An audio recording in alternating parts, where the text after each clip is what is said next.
Welcome to IMUA Quick Bites, a micro-learning series featuring subject matter experts from the inland marine insurance industry. I am Eileen Monreale, Education and Training Specialist for IMUA. Today's topic is inland marine coverage for the lease and finance industry.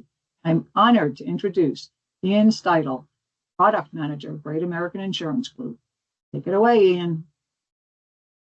Thanks, Eileen. I'm excited to be here to talk with you about how inland marine coverage applies to the lease and finance industry. So like Eileen said, I'm a product manager here with Great American Insurance. I've been working on this inland marine coverage for the lease and finance industry for about 8 years now. And what I want to cover with you today, I want to talk about the typical types of insureds, the different lease and finance instruments, how our coverage applies, common types of equipment that we cover, and exclusions, and then ultimately how do we underwrite and administer these programs, because it's definitely unique than what you would typically see within the marine coverage. So with that, we'll get into the first topic, is how does insurance apply to the lease and finance industry? So what I want to start with is, what are our typical insureds? So we have three main different types. Is you have your independent leasing companies. So if you think about, a group of people or a single person that wants to start up their own leasing operation. So they may come in they may have their own funding, their own capital to start their business, or they may have relationships in the industry where they'll work with other leasing companies or banks to get the capital they need to be able to finance and lease different types of equipment. You have banks with an equipment finance operation. So if you think of like a large bank, they may want to get more revenue for their business, so they start an equipment finance operation using the bank's capital to lease and finance equipment. And then you have captive finance companies. So here you think of like a manufacturer, for example, John Deere or Caterpillar. Well, they'll start their own finance entity where they'll use the parent company's capital, and then they'll provide the financing to different businesses or individuals that are looking to either lease or finance that type of equipment. Now, from a high level, there's two types of instruments that these insureds offer their customers. You have a lease, which is where the lessee, so that's that captive finance company, the bank or independent leasing company, they retain ownership of the equipment, and they'll lease it to their customer for any period of anywhere between 12 and 84 months. Sometimes you can have it longer, but that's the typical term that we see. The next is you have a loan. So in a loan, if you think when you're financing your car or you get a mortgage, you're just borrowing money. So really the bank or our insured is just a secured interest in that transaction. And so they're loaning their money for anywhere 12 to 84 months, sometimes a little longer. We've seen up to 120 months, but for the most part, it's up to 84 months. And our insured, they're just a secured interest. The ownership of that equipment goes to the borrower. And what our insureds do is they have an agreement to their borrower or the lessee. And part of that agreement is they require them to have insurance to protect that equipment. So that way they're protecting their financing. And as you can see here, this is just a common clause that you'll see in an agreement. And so this is the insurance requirement. And if you look in Section A, it says they're required to have coverage protecting that equipment for the lease term or finance term, and they have to provide valid and list the bank or captive finance company or independent leasing company as a loss payee or additional insured. So that way, if there is a claim, that bank can recoup their money. And then if you look in Section B, it talks about if the customer fails to provide that required coverage, the bank can provide that insurance to the customer, and they'll pass that charge on to the customer. And then in that last sentence, you can see that they can include a profit for administering that coverage and securing it. So that's where the lessors or our insureds, they can earn fee income from this program. And what they'll typically do is they'll pass along the premium charge, a monthly premium charge, and then they'll add a dollar fee for whatever. We see anywhere from like $10 to $25. So if the premium is $100, they'll tack on a $10 to $25 fee to the customer, and that's to make money from the program. And so with this insurance requirement, that's where our coverage comes in, and we are the insurance carrier behind what the bank is securing for their customer. And so that transitions me to my next slide, is what coverage are we providing to the bank or that to our insured? So what the policyholder or the insured is that lessor or finance company. So the lessee's role, or the customer, the borrower's role in it, is they are trying to meet that need of their lease agreement, to where they have to provide protection for that equipment. And so what the lessee is doing is they're purchasing a protection plan. They are not the insured, but they just want to satisfy the lease agreement terms. And we provide coverage. So we write our policies until canceled. We don't write them for a single year, because what we're doing is we're covering for that entire lease term. So we say we'll cover from 12 months up to 84 months. And in our policies, we call an all risk policy, which means that it's covered unless it's specifically excluded. And so we're covering your common perils like flood, wind, hurricane, and hail that you may see as like standard exclusions in other inland marine policies. We write a $0 deductible, and our claim settlement is we pay the lesser of repair or replacement costs. And if there ends up being a total loss, the lessor has the option to just pay off the remaining lease balance instead of replacing the equipment. And so when you have claims, you're typically working with both the insured and the customer. And so with that, I'm going to move on to our typical types of covered equipment and exclusions.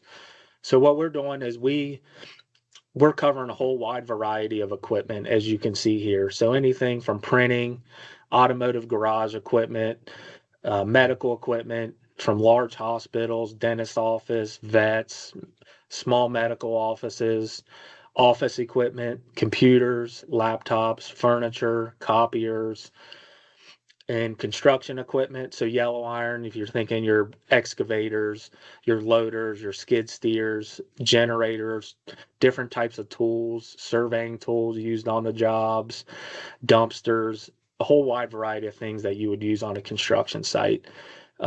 Retail equipment, so point of sale machines, ATMs, signs. We cover fitness equipment, lawn care, so your landscaping companies that have chippers, lawnmowers, agricultural equipment. You were covering tractors, different like the different attachments that go on the tractors, and then golf equipment. A common one we see with golf is golf carts, but we also cover the maintenance equipment that's used to take care of the grass. And then common exclusions, so we stick away from forestry equipment, things that are used deep in the woods that's maybe hard to get an adjuster out there. They're used for long periods of time. And so there's just a higher risk of claims.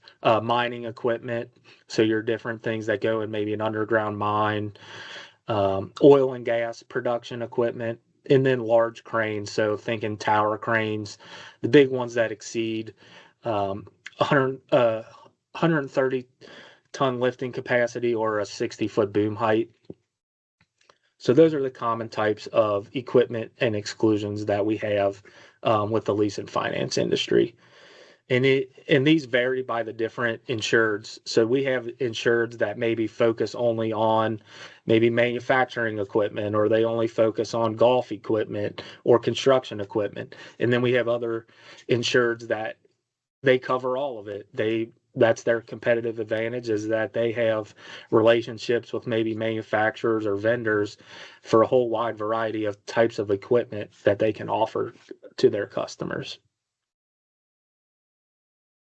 Okay, so then how do we underwrite? You're probably thinking this is definitely a unique way of offering the inland marine coverage, and you're covering hurricane, flood, wind, and hail. How is $0 deductible replacement cost? How are you staying profitable? How are you underwriting these programs? And so we have different program types by the different types of entities. So our underwriting approach is portfolio based. So what we do is we work with the financial institution, our insured, to understand their portfolio. We want to know the types of equipment they're covering. How long are you providing financing for? What is the geographic spread of risk? Because we do cover flood, wind, and hurricane, we do see a larger concentration of exposure in your coastal areas. But what we're doing in our portfolio based underwriting is we're making sure there's a geographic spread of risk and that we're not just taking coverages in your Florida on your coastal areas or in floodplains. And so we look at the entities. We have our larger entities and smaller entities. So we can do an automated data exchange. And so what this does is what we do is we systematically, our enrollment system, we work with the bank's leasing system. And what they do is when they originate different financial instruments each month or at least once a month, they send us a data file of all their originations, and we handle the tracking and placement of coverage for them. And then for smaller entities or entities that can't do the systematic data exchange, is we have a voluntary quote and enrollment system. And that's where they can just log on to our system, get a quote, and they can enroll it as they need to. And with these, we call them our voluntary programs, we do some individual underwriting. So we limit them at a $250,000 at a single location. And once they exceed that, then we will individually underwrite for the construction, occupancy, your weather-related perils, and that requires underwriting approval before they get coverage.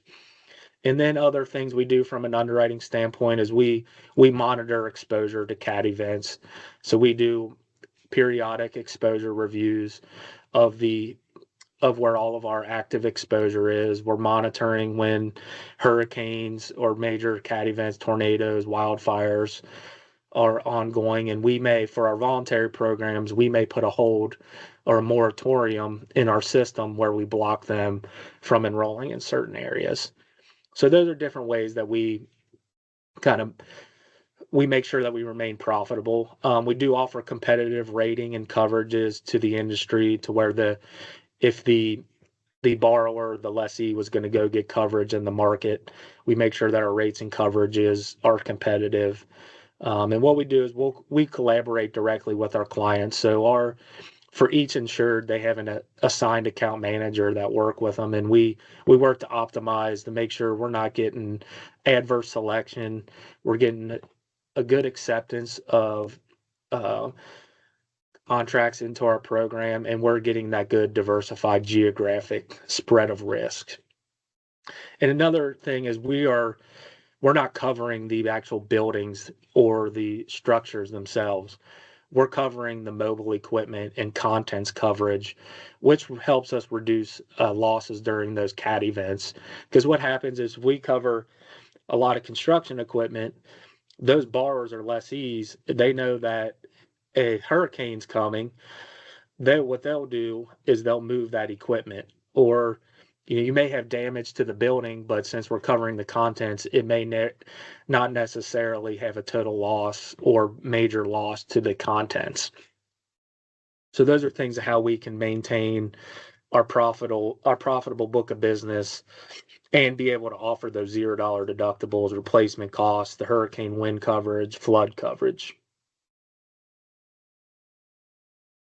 And so to conclude, the primary advantages to our insureds is what it does by having an option with Great American to provide to coverage. It can expedite their funding. So what happens is when a borrower lessee, they come to go and get funding, that, as we reviewed before, there's that insurance requirement in their agreement. So rather than having to call their agent and get a quote, right at that time of funding, they can get a quote in coverage from that financial institution. And it meets the risk compliance needs of that agreement as well. And what also, by having our programs, it reduces the administrative burden of tracking and placing coverage. And as we discussed, it's an opportunity for them to have another revenue stream for their business by offering that fee income for administering an insurance program to their borrowers or lessees. And as technology and equipment evolve, we continually look at expanding our risk appetite and additional equipment types that are being financed that we can cover that can help profitably grow our business. And so some things we've been looking at are drone coverages, electric vehicle chargers with the advancement in transportation technology with electric vehicles. You have those different mobile charging stations. And then we've seen pretty interesting delivery robots. So it happens around maybe like college campuses, other more urban areas where restaurants will have a delivery robot where they can deliver the food to their customers. So those are just some things we always have our mind to the market in talking to our customers of what kind of new equipment's out there that's being financed that we can cover. So it's definitely what I say, what's unique with the lease and finance industry and in the marine coverage is how we're not covering your typical 1 year at a time. We're covering for the entire lease term. And then we see the whole wide variety of equipment that varies by the different financial institutions. And so that, I enjoy the variety that we see here in the lease and finance industry and these inland marine coverages. And so with that, I will conclude and I will pass it back to Eileen.